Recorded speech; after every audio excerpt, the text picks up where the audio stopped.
Il est 13h à Abidjan. Bienvenue dans votre édition. Madame, Monsieur, bonjour. Tout de suite, les titres. Le président de la République, Alassane Ouattara, au sommet de Berlin. Il s'agit de la 5e édition de la conférence de haut niveau sur l'initiative Compact avec l'Afrique du G20. Au cours de la rencontre tenue ce lundi dans la capitale de la République fédérale d'Allemagne, le chef de l'État a évoqué les atouts de la Côte d'Ivoire. Ce mardi s'ouvre la Semaine nationale de l'eau. Une semaine axée sur la sensibilisation des populations aux bonnes pratiques de gestion de l'eau afin de prévenir le gaspillage et le conflit d'usage. Outre la sensibilisation, des réformes ont été prises par le gouvernement en vue de faire face aux menaces sur les ressources en eau.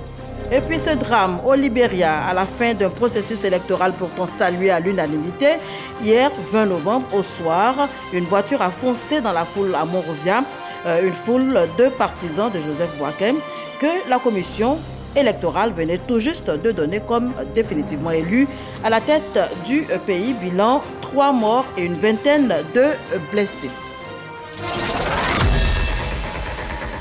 Voilà pour les titres. Je vous le disais tantôt, le président de la République de Côte d'Ivoire, Alassane Ouattara, au sommet de Berlin. Il s'agit de la 5e édition de la conférence de haut niveau sur l'initiative Compact avec l'Afrique du G20. Au cours de cette rencontre tenue le lundi dans la capitale de la République fédérale d'Allemagne, le président de la République, Alassane Ouattara, a pris part à un panel, occasion pour le chef de l'État de parler des atouts de la Côte d'Ivoire. On fait le point avec Jérôme Kofi Abola. Un sommet, le 4e du G20 sur l'investissement à l'occasion de la 5e édition de la conférence de haut niveau du Compact avec l'Afrique du G20. Il est accueilli ce lundi 20 novembre 2023 par Berlin, la capitale de la République fédérale d'Allemagne. Le président de la République de Côte d'Ivoire, Alassane Ouattara, y a pris part. En sa qualité de hôte de la rencontre, le chancelier de la République fédérale d'Allemagne, Olaf Scholz, a souligné la nécessité d'accroître et de renforcer les investissements privés dans le but de maintenir le rythme de croissance et accélérer par la création d'emplois la transformation du continent africain. Même son de cloche pour le président des Comores, Assoumani Azali. En tant que président en exercice de l'Union africaine, il a évoqué les défis à relever, avec notamment la mobilisation des ressources pour le financement des économies africaines. Pour sa part, le président ivoirien Alassane Ouattara, intervenant à l'occasion d'un panel sur le rôle du secteur privé allemand, a salué l'initiative Compact avec l'Afrique du G20, tout en mettant l'accent sur les investissements privés allemands en faveur de la Côte d'Ivoire. Je voudrais indiquer que nous avons des relations très fortes avec l'Allemagne et la République fédérale. Et nous sommes heureux, surtout parlant au secteur privé ici, de constater que le nombre d'entreprises allemandes en Côte d'Ivoire a quasiment triplé en 5 ans. Je me réjouis de présenter les atouts de mon pays et de dire que la Côte d'Ivoire est un petit pays de 30 millions d'habitants, mais qui est marqué par sa stabilité. Et nous avons également la paix et la sécurité.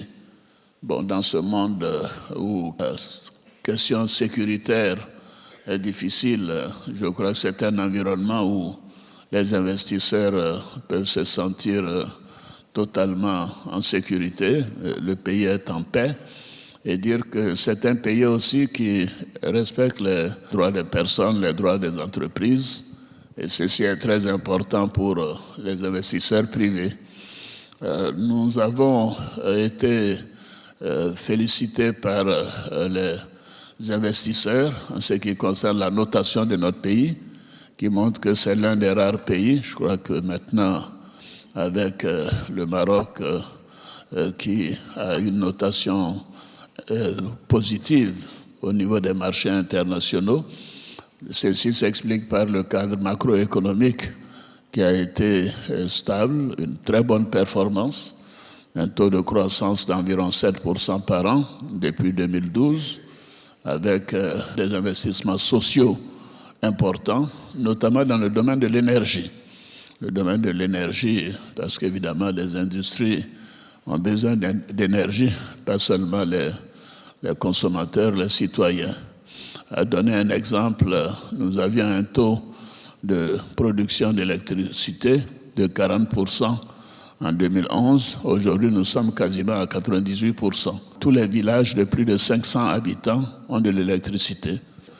En matière d'eau potable aussi, nous avons fait des progrès considérables et nous continuerons, mais c'est un secteur où je voudrais encourager les entreprises allemandes à venir investir dans ce secteur, surtout connaissant la qualité et la réputation des entreprises allemandes dans ces deux secteurs, que ce soit l'eau ou l'électricité. Parce que je tiens beaucoup à une économie non seulement libérale, mais diversifiée. Et nous avons besoin, dans ces deux secteurs, d'une ouverture à de nombreuses entreprises. Et je pense que les entreprises allemandes peuvent avoir une bonne opportunité. Par ailleurs, quant aux deux sections de travail de la 5e conférence de haut niveau du Compact avec l'Afrique du G20 sur le renforcement de la coopération économique, entre autres, elles ont permis au président Alassane Ouattara ainsi que ses pairs de réitérer leur appel pour les investissements privés massifs en faveur du continent africain. Enfin, une autre rencontre à laquelle le président de la République, Alassane Ouattara, a été invité. C'est le déjeuner de travail offert par le président de la République fédérale d'Allemagne, Frank-Walter Steinmeier. C'est le palais Bellevue qui a servi de cadre à cette rencontre. Et je vous fais lecture de ce télégramme officiel pour poursuivre. Télégramme officiel du président de la République à son Excellence M. Joseph Boaké, président de la République du Libéria. Monsieur le Président et chers frères, votre ascension à la magistrature suprême de votre pays m'offre l'agréable occasion de vous adresser au nom du gouvernement et du peuple ivoirien, ainsi qu'en mon nom propre, mes très vives et chaleureuses félicitations. J'y joins des vœux ardents de santé et de succès dans l'accomplissement de votre prestigieuse mission, de même que ceux de paix, de stabilité et de progrès continu pour votre pays. Je reste convaincu que vos grandes qualités humaines et votre riche expérience d'homme d'État constituent des atouts indéniables qui vous permettront de répondre aux aspirations profondes de votre peuple.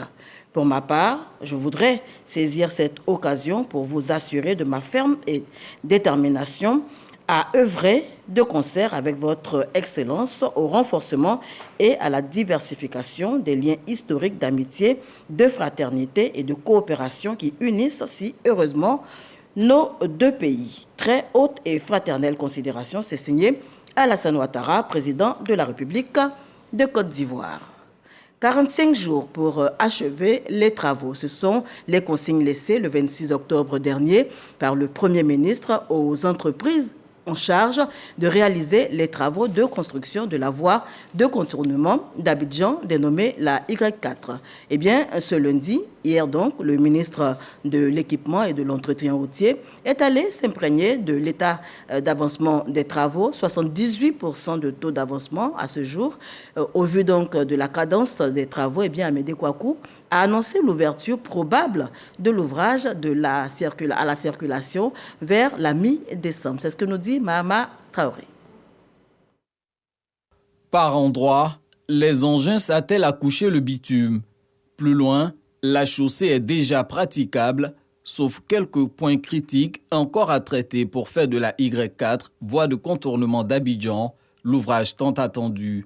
Longue de 27 km, elle relie dans sa phase actuelle les communes de Cocody, Abobo et Anyama, juste à proximité du stade Alassane Ouattara d'Ebempe, où se joueront des matchs de la prochaine Coupe d'Afrique des Nations en janvier et février prochain. L'urgence est donc de mise. Ce lundi, le ministre de l'Équipement et de l'Entretien routier est sur le terrain pour s'enquérir de l'état du chantier à 78% de taux d'exécution. Surtout pour suivre à la lettre les instructions fermes du chef du gouvernement de livrer le chantier dans les meilleurs délais. Raisonnablement, il y a combien d'ouvrages qui ne sont pas terminés? Raisonnablement, on a un seul ouvrage qui est vraiment le problématique aujourd'hui sur les 5 points critiques qu'on avait vus la dernière fois. Tous les autres ouvrages, on est capable de les terminer avant le 15. Les choses semblent bien avancées. Sur les 19 ponts et échangeurs à bâtir sur la Y4, 16 sont déjà prêts. Les 3 autres en cours de construction. Amédée Kouakou se montre optimiste. Du carrefour d'Alépé jusqu'au stade de BMP. Là, nous avons donc 14 km. Le chantier est très bien avancé, mais vous voyez que là-bas, on a beaucoup plus de montagnes. Donc, il y a beaucoup plus de ponts à construire que nous avons quasiment terminé. Les travaux avancent bien, mais nous sommes convaincus qu'à l'échéance que le monsieur le Premier ministre a indiqué, on pourra donc au moins accéder au stade sur cet ouvrage-là. Donc, à la date indiquée le 10 décembre, nous allons donc, en partant du Mitterrand, avoir une route circulable. Même si l'autoroute n'est pas entièrement terminée, mais on pourra donc rouler sur la route jusqu'au stade de BMP. Avant de visiter la Y4, Amédée Kouakou était sur le boulevard de la sortie est d'Abidjan, menant de la prison civile à Yopougon au péage de Thomasé, en passant par le stade des BMP. Cet ouvrage n'attend plus que la pose des panneaux de signalisation et de l'éclairage public pour passer de 98% actuellement à 100% de taux d'exécution. Voilà, bonne nouvelle pour les usagers. La nouvelle loi sur l'enseignement supérieur et la recherche scientifique. Le premier responsable de ce département ministériel a décidé de l'expliquer aux étudiants et au personnel enseignant. Après donc l'université Félix Houphouët-Boigny, ici à Cocody, Adama Diawara était à l'université de San Pedro le week-end dernier pour le même exercice. Il a rappelé à l'occasion l'objectif de cette nouvelle loi, notamment l'amélioration de la gouvernance. C'est ce que nous dit Sam Kona. Amphithéâtre 500 places. Le ministre de l'Enseignement supérieur et de la Recherche scientifique face aux étudiants et au personnel enseignant de l'Université de San Pedro. Adama Diawara est venu expliquer les articles clés de la nouvelle loi sur l'enseignement supérieur. Un exposé apprécié dans l'ensemble. Nous sommes très satisfaits de la présentation de M. le ministre. Nous, en tant qu'enseignants-chercheurs, ça nous permet de pouvoir avoir des financements pour nos différentes recherches et ça permet aussi, en tant qu'enseignants-chercheurs, de pouvoir administrer des cours qui sont en phase avec les réalités socio-économiques. L'Université San Pedro s'inscrit dans la loi nouvelle sur l'enseignement supérieur qui booste l'enseignement. Selon Adama Diawara, cette nouvelle loi induit un certain nombre de réformes. Entre autres, le cas des étudiants, pour augmenter le rendement interne de notre système, tous les nouveaux bacheliers qui sont orientés dans les universités publiques auront droit à 1 mois de cours de mise à niveau sur les matières principales de leur filière. Ensuite, au lieu d'attendre la fin du semestre pour être soumis à un seul examen de fin de semestre, ils vont devoir faire des interrogations écrites pendant les séances de travaux dirigés, qui vont compter pour 10% dans la note finale. Faire également des devoirs de week-end qui vont compter pour 30% et évidemment l'examen de fin de semestre qui va compter pour 60%. Et il y a également d'autres dispositions qui sont inscrites dans la loi, telles que la sélection lors de la transition d'un cycle à l'autre. Pour le premier responsable de l'enseignement supérieur et de la recherche scientifique, l'objectif de cette nouvelle loi est l'amélioration de la gouvernance et la résolution des problèmes systémiques en faveur des étudiants. Célébration le 18 novembre dernier de la Journée nationale de la statistique. Pour marquer l'édition 2023, l'Institut national des statistiques a organisé un panel. Les discussions ont porté entre autres sur le rôle des statistiques dans la mise en œuvre de la ZLEA. Les explications de Juliette Oya. Le rôle des statistiques dans la mise en œuvre de la ZLECAf, zone de libre-échange continentale africaine, au centre de la Journée africaine de la statistique 2023. 4 panélistes discutent de la réalisation des recensements agricoles, enquêtes et méthodologies modernes d'analyse pour la mise en œuvre de la ZLECAf. Les informations qui proviennent des mégadonnées étant primordiales pour orienter les décisions et façonner les stratégies commerciales. L'apport des statisticiens, c'est les analyses. Mieux analyser et mettre sur le marché. Vous savez, vous avez des données non structurées. Il faut pouvoir mettre toutes ces données non structurées ensemble et leur donner un sens. C'est ce sens-là qui sera utilisé par tous ceux qui sont, que ce soit dans les supermarchés, que ce soit dans, par exemple, ceux qui vont concevoir les métros, etc. etc. C'est tous ces éléments-là pour eux, pour leur permettre effectivement de mieux interpréter toutes ces données qu'on va mettre à leur disposition. La Journée africaine de la statistique 2023 appelle également à la modernisation du système des données officielles des 54 pays du continent. Voilà les statistiques dans la mise en œuvre donc de la ZLECAf. C'était avec Juliette Oya qu'on en parlait. Le réseau pour l'excellence de l'enseignement en Afrique de l'Ouest a tenu lors de sa 9e Assemblée générale un symposium, thème retenu, institutionnaliser les processus d'apprentissage pour une bonne gestion des élections. Eh bien, ce rendez-vous entre experts des questions électorales a été l'occasion pour les participants de procéder à un partage d'expériences et de recommandations sur donc les élections crédibles en Afrique de l'Ouest. On fait le point avec nos reporters Souleymane Donisongou et Abdoulaye Kone. À l'ouverture de la 9e Assemblée générale du RESAO qui se tient à Abidjan, les participants au Symposium 2023 peuvent apprécier le bilan satisfaisant de la CEI et son président, dont le mandat prend fin à la tête de l'institution régionale. Et l'objectif, c'est de constituer une plateforme d'échange d'expériences entre les commissions électorales de l'Afrique de l'Ouest. Et ce réseau a fait son bout de chemin sur toute la ligne pendant les 2 ans. Le mandat de la CEI a été un résultat positif pour la région. Accordant un intérêt particulier à cette rencontre de partage d'expériences, l'ambassadeur de la République fédérale d'Allemagne en Côte d'Ivoire a souligné la nécessité de ces assises. Il a aussi réitéré le soutien de son pays à la promotion de la démocratie en Afrique. Comme nous pouvons le remarquer, la démocratie n'est pas une chose acquise et les élections sont nécessaires pour le renforcement de la démocratie. Le président sortant de l'institution n'a pas manqué d'expliquer le bien fondé de cette rencontre d'échange et de partage. Le RESAO souhaite tirer profit des expériences multiples ou des bonnes pratiques observées ça et là en matière électorale et les mettre à la disposition des organisations ou des organismes de gestion électorale membres du RESAO. Précisément en relation avec le mandat du RESAO qui est d'assurer la promotion d'élections libres, crédibles dans l'espace de la CEDEAO. Ce symposium enregistre la participation de plusieurs présidents d'institutions gardiennes des processus électoraux à laquelle prend également part plusieurs experts chargés des élections. Et on poursuit avec ce communiqué de la CEI, la Commission électorale indépendante, dans le cadre des préparatifs des élections municipales et régionales partielles du 2 décembre 2023. La Commission électorale indépendante invite les candidats et candidates tête de liste des circonscriptions concernées à une réunion d'information et d'échange le mercredi 22 novembre 2023 à 13h précise à son siège Abidjan, Cocody de Plateau. Et cette séance de travail sera suivie de la remise des documents électoraux, spécimens de bulletins de vote et affiches. Une carte nationale d'identité sera exigée pour le retrait de ces documents. Les représentants des candidats et candidates tête de liste devront se munir en outre d'un mandat dûment signé. Au regard de l'importance du sujet, la présence effective des candidats tête de liste et de celle des représentants des partis ou groupements politiques qui parrainent des candidats est vivement souhaitée. Le président communiqué tient lieu d'invitation personnelle.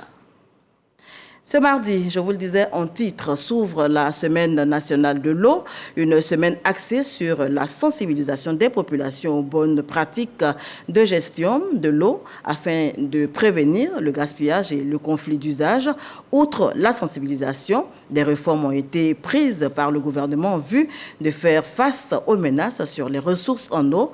La Côte d'Ivoire, notez-le, s'est également engagée dans la réglementation des activités illégales. Je vous propose d'écouter la déclaration du gouvernement, déclaration lue par le ministre des Eaux et Forêts, Laurent Tchagba.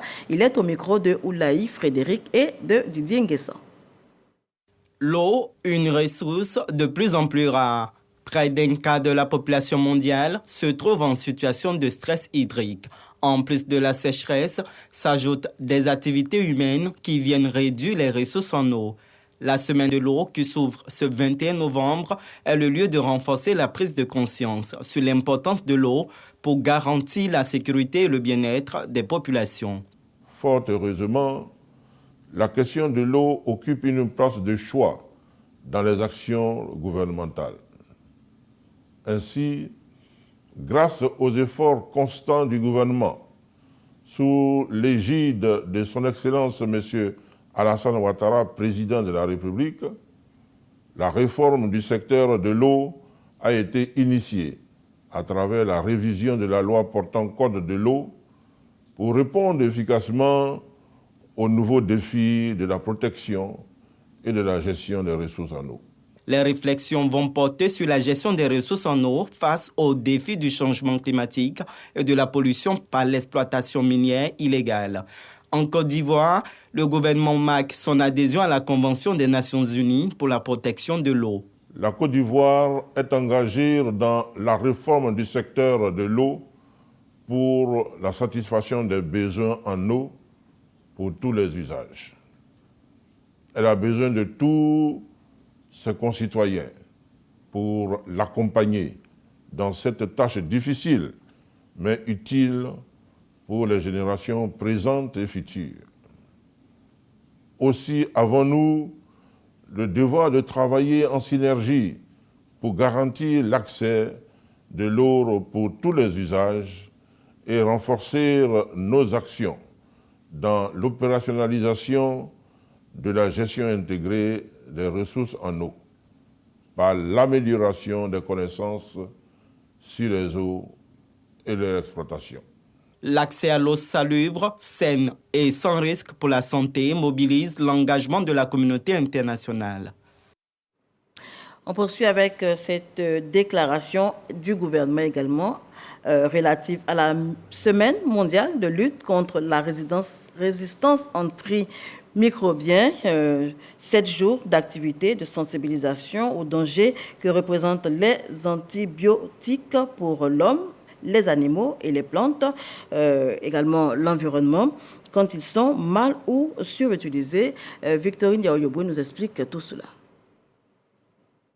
La résistance aux antimicrobiens fait plus de victimes que le paludisme et le VIH-Sida à travers le monde. Les chiffres actuels font état de plus d'1 200 000 décès par an. Le continent africain est le plus touché. L'heure est donc à la sensibilisation des populations à éviter les comportements tels que la mauvaise ou la surutilisation des antimicrobiens en santé animale, humaine, végétale comme environnementale. C'est le sens du message délivré en cette semaine mondiale de la lutte contre la résistance aux antimicrobiens, RAM. Ce fléau est national et les chiffres sont préoccupants. Selon le Centre national de référence antibiotiques, le taux entérobactéries résistantes est passé de 9% en 2002 à plus de 50% en 2021. De même, l'Observatoire de la résistance des micro-organismes aux anti-infectieux en Côte d'Ivoire a constaté une résistance de certaines souches tant chez les animaux que dans les environnements. En cette semaine mondiale de la lutte contre la résistance aux antimicrobiens, je voudrais vous inviter à observer ces gestes simples qui sauvent, c'est-à-dire ne prenez pas de médicaments sans consultation médicale. Terminez l'intégralité de vos traitements, même si les symptômes s'améliorent. Lavez-vous régulièrement les mains et maintenez une bonne hygiène pour prévenir les infections. Faites-vous vacciner et adoptez des comportements qui réduisent le risque d'infection. Aux éleveurs, respectez les mesures de biosécurité et faites recours à la consultation vétérinaire avant tout traitement de vos animaux. Pour remporter ce combat contre la résistance aux antimicrobiens RAM, le ministre des Ressources animales et halieutiques compte particulièrement sur une appropriation de cette problématique par les acteurs de la santé et les exploitants agricoles, ce qui devrait se traduire par une utilisation rationnelle des antimicrobiens, le renforcement des mesures de contrôle dans les établissements sanitaires, les fermes et les exploitations agricoles. Voilà, semaine mondiale de lutte contre la résistance aux antimicrobiens. Célébration également ce 21 novembre de la journée mondiale des pêcheurs artisans et des travailleurs de la mer. Pour sacrifier à la tradition, le ministre des Ressources animales et halieutiques a également produit une déclaration à l'endroit de ces acteurs qui donnent vie à ce sous-secteur de la pêche artisanale. Sidi Tiemoko Touré n'occulte pas non plus les nombreux défis auxquels faire face pour garantir la viabilité de la pêche artisanale en Côte d'Ivoire. On retrouve notre reporter Victorine Yaoyouboué.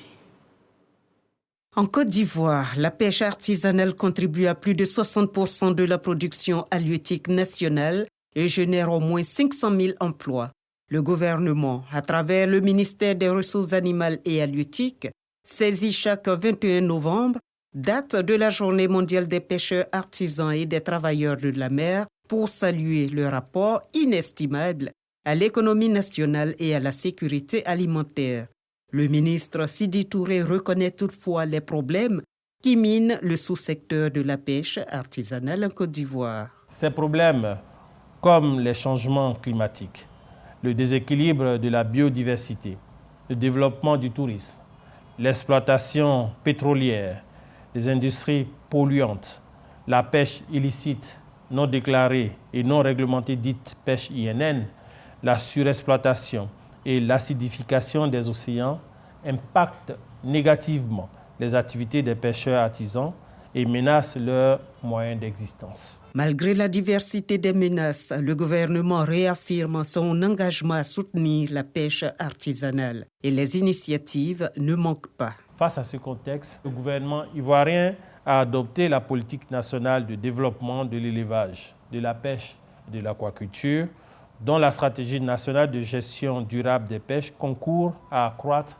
les capacités des pêcheries nationales, tenant compte de l'application participative des règles de gestion durable des ressources halieutiques à travers 1.